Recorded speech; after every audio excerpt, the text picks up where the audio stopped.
Azia hali ya usalama nchini ambayo inaonekana kudorora katika siku za hivi karibuni.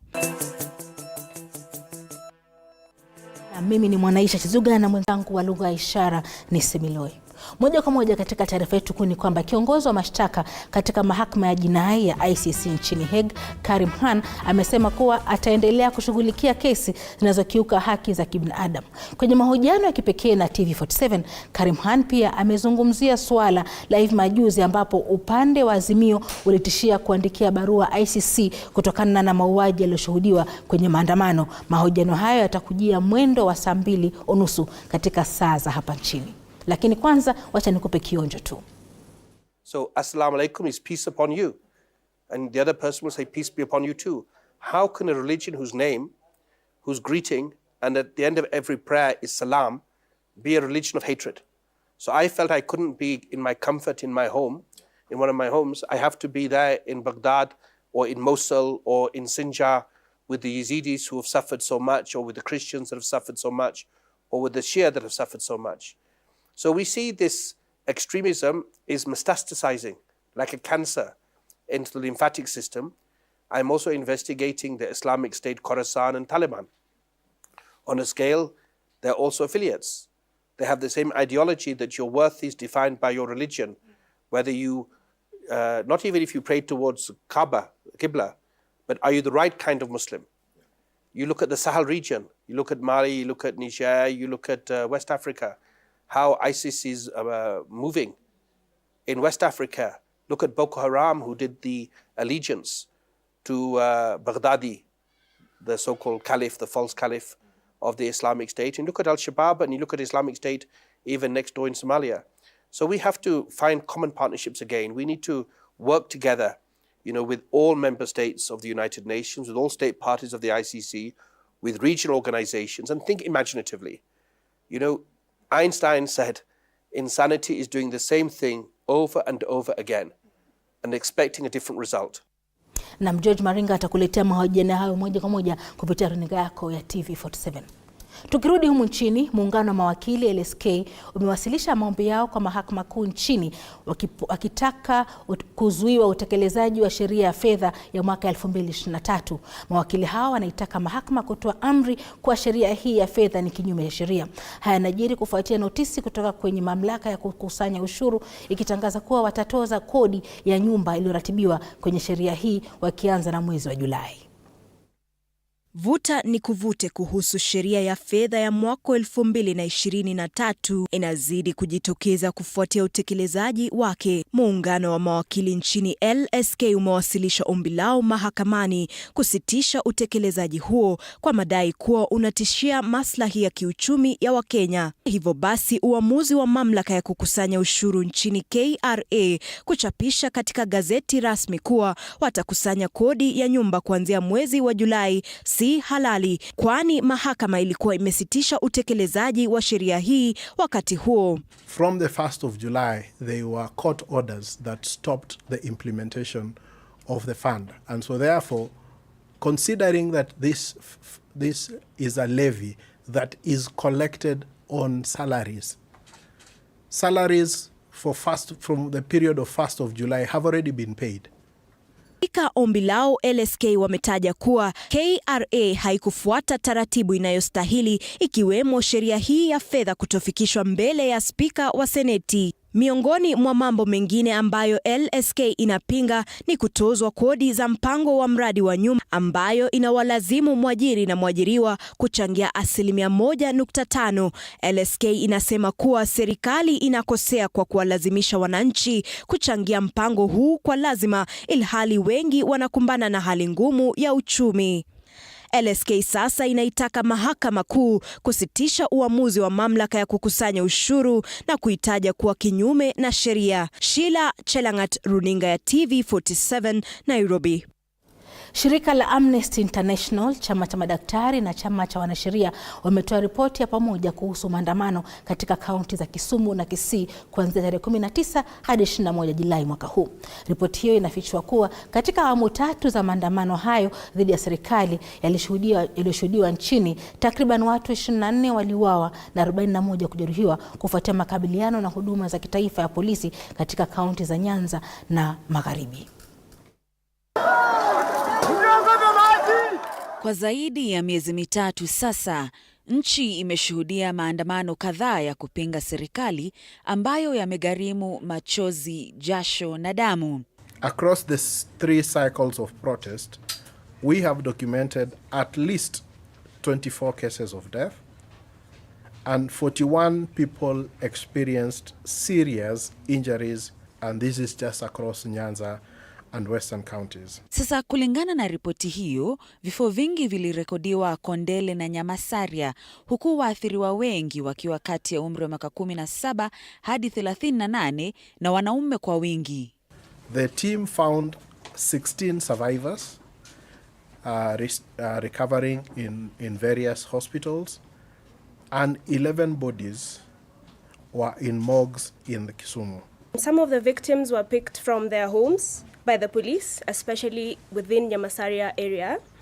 And this includes the case of the miner that we saw that had up to 9 bullets lodged in his body. Kesi 107 za watu walioshambuliwa na maafisa wa polisi zilishughulikiwa katika hospitali ya rufaa ya Jaramogi na vituo vingine vya afya kote Kisumu. 47 kati ya hao walitibiwa na majeraha ya risasi, huku mengi yakiwa kwenye sehemu ya nje ya mwili kulingana na ripoti hiyo. Leading doctors to conclude that most victims were running away or had surrendered. What we have seen is that the country has slid back to the era where the police are not accountable to the constitution, but rather are held hostage by political considerations. Amnesty, KMA na LSK sasa zinapendekeza kwamba timu ya mazungumzo ya kisiasa ya pande mbili zilizotangazwa hivi karibuni ziangalie upya utumizi wa nguvu kupita kiasi unaofanywa na polisi kinyume cha sheria.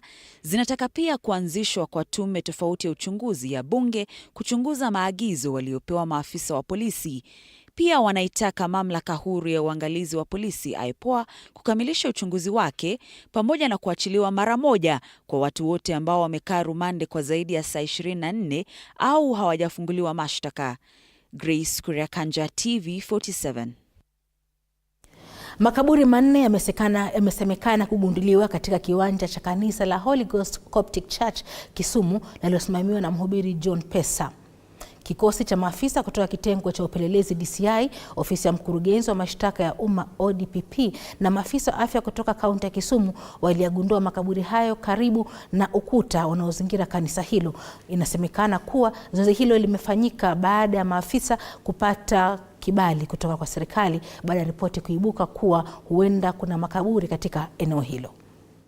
Unaona anapiga mama yake mbele yako, anapiga paka mwanamke analala chini. Hiyo ndio wanakuja kama wanafunga na nyororo. Tunawacha na nyororo zao hiyo paka apone. Tunatoa nyororo.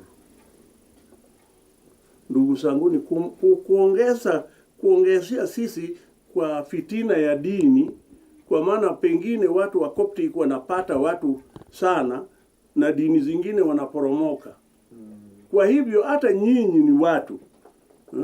Nyinyi wesi malalamiki. Spika wa bunge Moses Wetangula amewahimiza maafala kutumia ujuzi walionao ili kubuni nafasi zaidi za ajira nchini. Haya yamejiri wakati ambapo zaidi ya maafala 6,000 wamefuzu mapema leo katika chuo kikuu cha Mlima Kenya. Mwanzilishi wa chuo hicho Profesa Simon Gisheru ametoa wito kwa waliofuzu awali katika chuo hicho kufika na kuchukua viti vyao bila malipo. Ni mwamko mpya kwa mahafala zaidi ya 6,000 waliofika katika sherehe zilizonoga za kufuzu baada ya kukamilisha masomo yao. Ikiwa ni ukurasa mpya sasa, kwani wanajiunga rasmi na ulimwengu ili kuweza kutumia ujuzi walionao ili kujikimu na kusukuma gurudumu la maisha. Ni sherehe iliyosheheni baraka si haba, kwani wanafunzi waliofuzu miaka ya awali sasa wana kila sababu ya kutabasamu baada ya usimamizi wa chuo hicho kuagiza kuwa wanafunzi waliofuzu miaka iliyopita sasa wanaweza kuchukua vyeti vyao bila malipo. That the board of directors has waived the 80 million shillings for the 4,000 students. Akizungumza katika sherehe hiyo, mwanzilishi wa chuo hicho Profesa Simon Gisharu amesema kuwa vyeti vilivyokuwa havijachukuliwa ni kwa sababu ya janga la corona. From the time of COVID-19 there has been an issue where the university allowed students to sit for the final exam without paying the full fees. Chancellor wa chuo hicho Profesa John Struthers amewahimiza mahafala kuwa wavumbuzi, kwani wana tajriba ya kipekee, hivyo basi kuwa na uwezo wa kujiajiri ili kuunda nafasi za ziada na sio tu nchini bali kimataifa. Early in the morning, we started at 6 o'clock. Many thousands of people were already walking on the road to their jobs. Spika wa bunge Moses Wetangula amewapa changamoto mahafali kuwa watumie ujuzi walionao kuunda nafasi za ajira zaidi ili kujiajiri bali wasikae chini kungoja kazi, kwani Kenya ingali inakumbwa na shida ya ukosefu wa ajira. You stand the possibility of not knocking anybody's door but journeying in life to self-sustenance, self-employment. Gideon Yeri, TV47 Nairobi. Wazazi wa mtoto mwenye umri wa miaka 15 wamefikishwa katika mahakama ya Narok kujibu mashtaka ya kumkeketa mwana wao alikuwa na ujauzito wa miezi 7. Mwanahabari wetu Elizabeth Atieno ana uketo wa taarifa hiyo ya kutamausha. Ijumaa katika mahakama kuu ya Narok, Mary, ambalo si jina lake halisi, anafika mbele ya mahakama akiwa amejifunga leso na kofia, akificha aibu na uchungu aliopitia tarehe 15 mwezi wa Julai mwaka huu kwa mikono ya wazazi wake. Alipochukua kiapo mbele ya hakimu Phyllis Shinyanda, Mary aliwaacha wengi vinywa wazi alipoeleza jinsi wazazi wake Dennis Kishoyan na Merisiana Kishoyan walimkeketa licha ya kuwa na ujauzito wa miezi 7. Mary ameieleza mahakama kuwa aliokolewa na maafisa wa polisi kutoka Olokurto waliopata habari hiyo kutoka kwa wakazi na baadaye kumpeleka katika hospitali ya rufaa ya Narok. Kulingana na Inspector Benjamin Oswaro ambaye pia ni shahidi katika kesi hiyo, maafisa wenza walipofika katika eneo la tukio walimpata mwathiriwa akiwa amelala katika kitanda kilichojaa damu akiwa na uchungu mwingi kupindukia. Washukiwa ambao pia ni wazazi wa mwathiriwa waliomba mahakama kuachilia kwa dhamana ili warudi nyumbani kuangalia wanao watatu, huku wakingoja kurejea mahakamani tarehe 25 mwezi wa Agosti mwaka huu.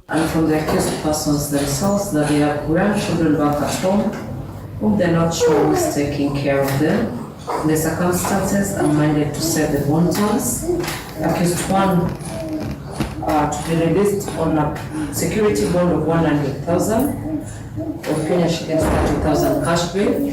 Accused 2 will be released on a personal bond with 1 surety to deposit a national identity card.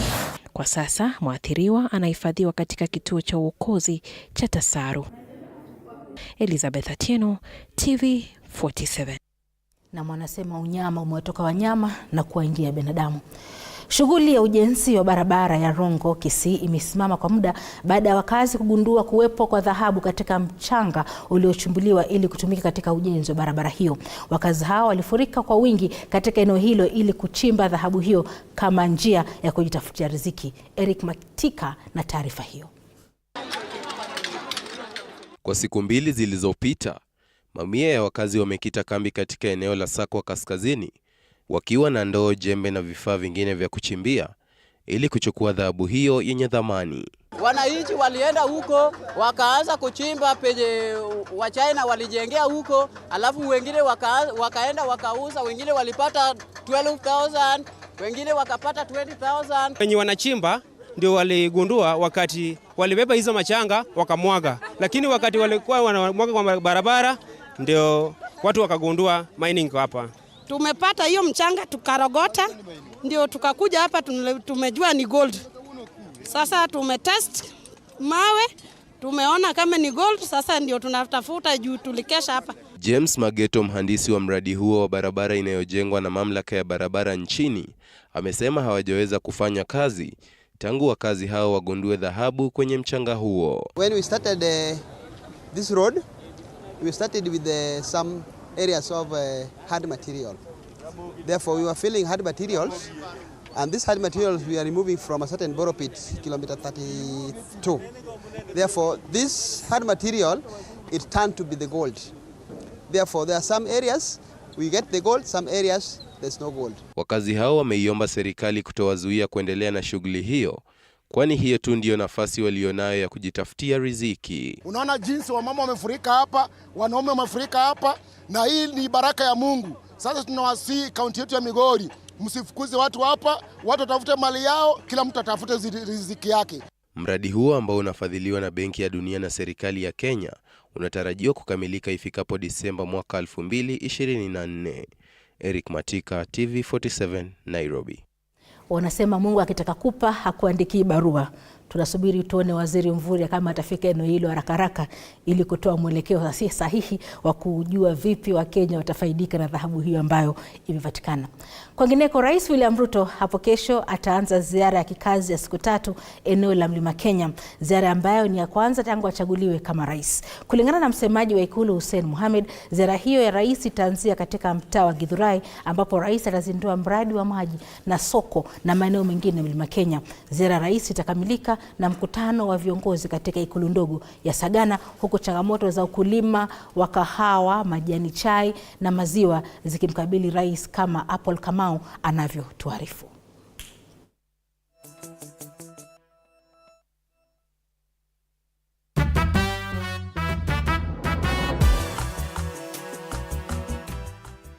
Taarifa hiyo iko na utata, lakini kwa muda usiokuwa mrefu itakapokuwa tayari tutaweza kuletea taarifa hiyo. Lakini kwa sasa navuta pumzi kidogo. Awamu ya pili ya taarifa zetu za TV47 Wikendi inaingia sehemu yetu ya tumbo joto hii leo, tukiangazia masuala ya usalama hapa nchini. Mgeni wetu atakuwa Chris Otieno na vile washiriki wenza kutoka chuo kikuu cha MKU tayari wako studioni watuelezea hali halisi kutoka eneo la Baringo ya Kati, eneo la Lamu na vile maeneo mengine kote nchini. Usibanduki.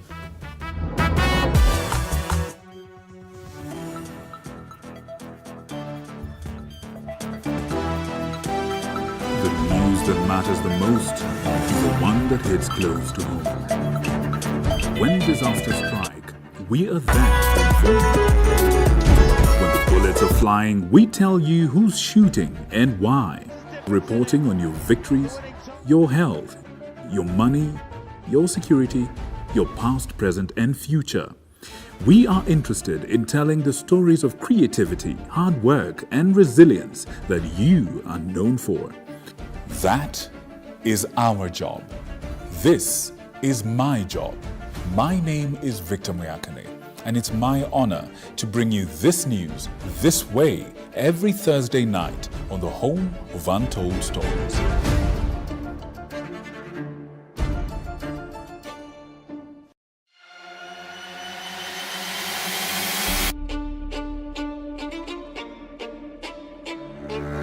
Katika majengo haya, hapa ndipo sheria zinapotungwa na zinapopakuliwa. Nitakuletea viongozi mbalimbali, mirengo mbalimbali, wote kwa pamoja wakipika na kupakua. Tutawapa nafasi kuweza kuangazia changamoto na mafanikio ya ugatuzi katika ukumbi wa siasa kila siku ya Jumanne kuanzia saa 1 kamili na kuendelea.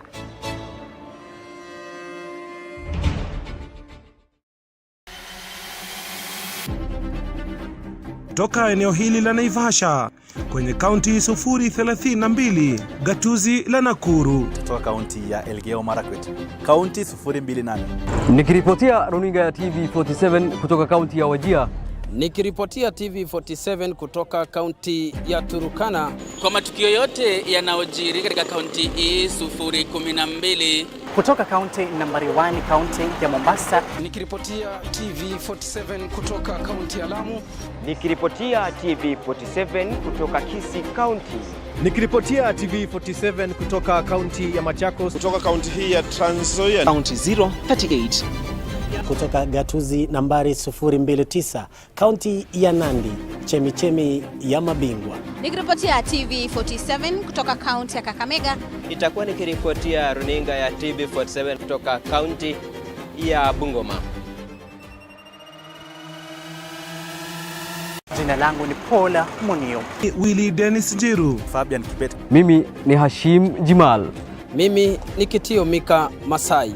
John Javakiania. Jina langu ni Abdulaziz Nameka. Mimi ni Kombo Alfayo. Jina langu ni Nicholas Mbai. Isaac Famba. Mimi ni Wanji Sosti. Jina langu ni Arnold Adidi. Jina langu ni Chris Bet. Jina langu ni Violet Auma.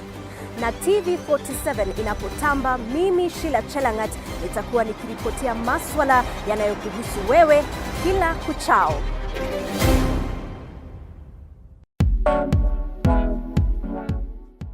Every Thursday 7:30 p.m. unapata nafasi kufahamu viongozi mbalimbali kutoka humu nchini, kuanzia wabunge. Through Changa we could get money to pay our rent, pay our bills. When I was growing up, water was a problem where I was born and bred. We wake up at 3 to go and look for water. Magavana must be ready to be a tough woman and not a woman to be walked over. Kwa hivyo you respect people. Ndani ya Mfahamu Kiongozi, story na historia, na mi Elizabeth Mutuko ya Sagala. Likiwa ni eneo ambalo lilimpatia zaidi ya 80% ya kura na kumwezesha kushinda urais katika uchaguzi mkuu mwaka jana. Neguo, tumekubaliana. Urejeo wa Rais William Ruto na naibu wake Rigathi Gachagua katika eneo la Mlima Kenya hautakuwa tu wa kuzindua miradi mbalimbali, bali kuwarudishia wakazi wa mlima shukrani, licha ya maswali kuibuka kuhusu uvumi wa handisheki kati yake na kinara wa Azimio Raila Odinga. Githurai, tukubaliane vile serikali hiyo tutaunda. Ziara ya Rais Ruto ambayo itang'oa nanga katika mtaa wa Githurai, kaunti ya Kiambu, inasubiriwa sana na wakazi wa Mlima Kenya kutokana na swala tata la kahawa baada ya serikali kuwanyang'anya leseni mabroka wa kahawa. Vilevile kuna swala la maziwa na majani chai ambayo ndio nguzo ya Mlima Kenya. He got a lot of support from the mountain and I believe that he will take that opportunity to also thank the voters, for overwhelmingly voting for him and making him the 5th president of the Republic of Kenya.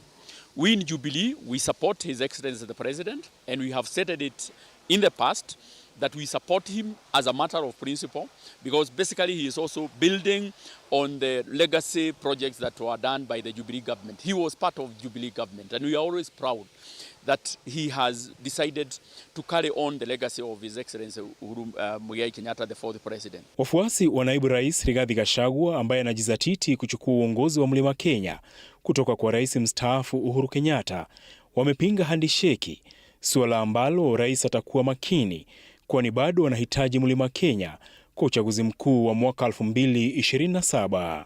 We expect that we are going to work together, and as a region we will not in any way of course entertain any other person to come and disrupt the agenda of this government, particularly through what they are calling inclusivity in the talks that they are proposing. We therefore want to tell the president, if there is indeed any discussion that is going to take place, it must not be about power sharing. And we want to say this with no mean word, that we do not and we will not entertain any talks with the opposition, because that would be mockery of democracy. Apul Kamau, TV47. Mwendesha mashtaka wa mahakama ya kimataifa ya uhalifu ICC Karim Khan ametunukiwa shahada ya taadhima maarufu honorary degree katika mahafali ya 23 ya mwaka huu ya chuo kikuu cha Mount Kenya. Karim alikuwa miongoni mwa mahafali wengine zaidi ya 6,000 katika hafla hiyo iliyoongozwa na spika wa bunge la kitaifa Moses Wetangula. Hapa sasa ni wasifu wa wakili huyu wa kimataifa ambaye pia ni mtetezi wa haki za kibinadamu. have supported vulnerable women and children. Mwendesha mashtaka mkuu wa mahakama ya kimataifa ya uhalifu Karim Khan ameongeza kwenye orodha yake ya mafanikio na sifa nyingine nyingi za kitaaluma alipotunukiwa shahada ya heshima ya sheria wakati wa hafla ya kuhitimu ya 23 ya chuo kikuu cha Mount Kenya Ijumaa. Katibu huyo mkuu msaidizi wa zamani wa Umoja wa Mataifa alitunukiwa shahada hiyo kutambua mchango wake mpana katika utawala wa sheria. It is too important to leave to the chief prosecutor of the ICC.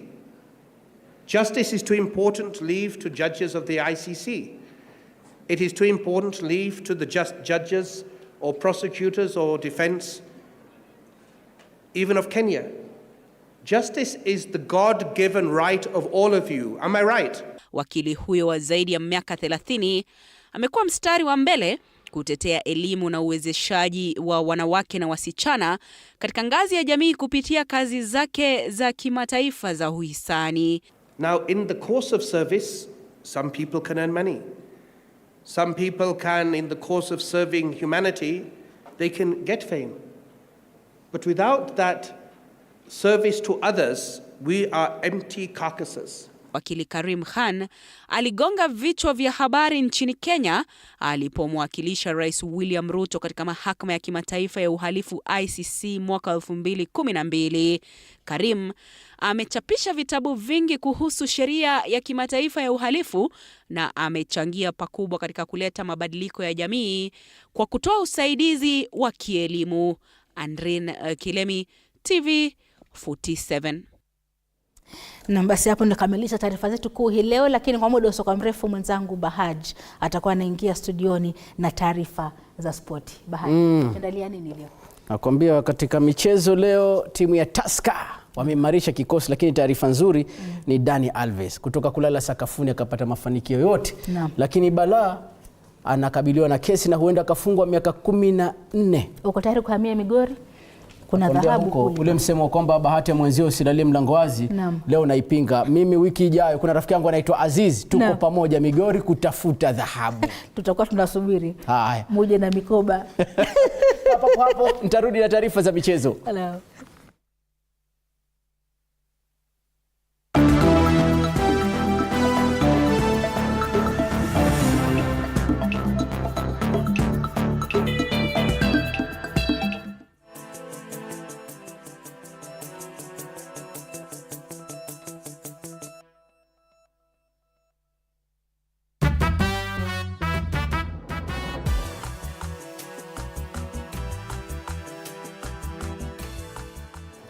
Haya, yalla tujitose viwanjani angalau tukachangamke kwenye taarifa za TV47 michezo. Mimi ni wako Ahmed Bahaji. Tuanze na timu ya Tusker FC waliomaliza katika nafasi ya pili msimu uliopita kwenye ligi kuu ya soka nchini Kenya.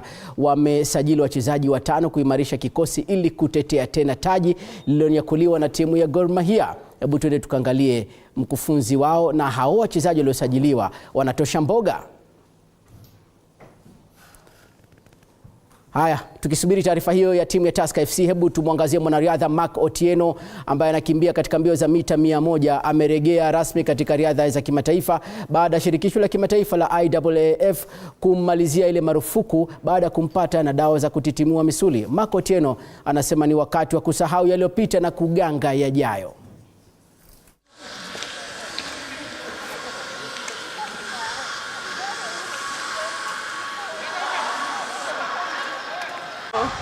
Hata hivyo umepata shule. Nishapata kitambo sana. Nishapata kitambo. When this situation when you come, I think nilifika ile place ya what will I do next? Because now when saizi kila mtu ananiona ni ile like will I sit down? Will I nikae chini tuendelee kuomboleza all the way mpaka saa zile results ipatikane. But nilifika at one place where I was like let me train. Let me continue training by faith, knowing that this thing will be over. So the past 2 years I've been training. It's been quite challenging mentally, physically, spiritually, but I will say they were challenged during the first period of me being suspended. But now going forward, at least I train like an athlete knowing that I'm still in the season.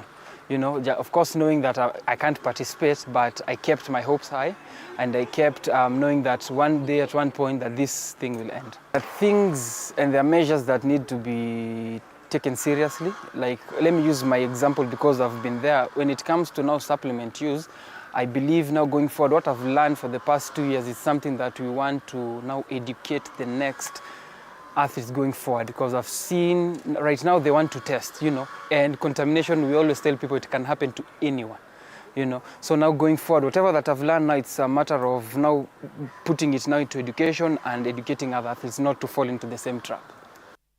Mashindano ya soka chapadimba kwa chipukizi yanaelekea katika kaunti ile ya Vihiga wikendi hii, huku timu ya Ebwali ikiwa inatarajia kuvalishana njuga dhidi ya wapinzani wa Bunyore Assassins katika upande wa wanaume, na upande wa kinadada watapambana Maroon Queens dhidi ya timu ile ya Madira.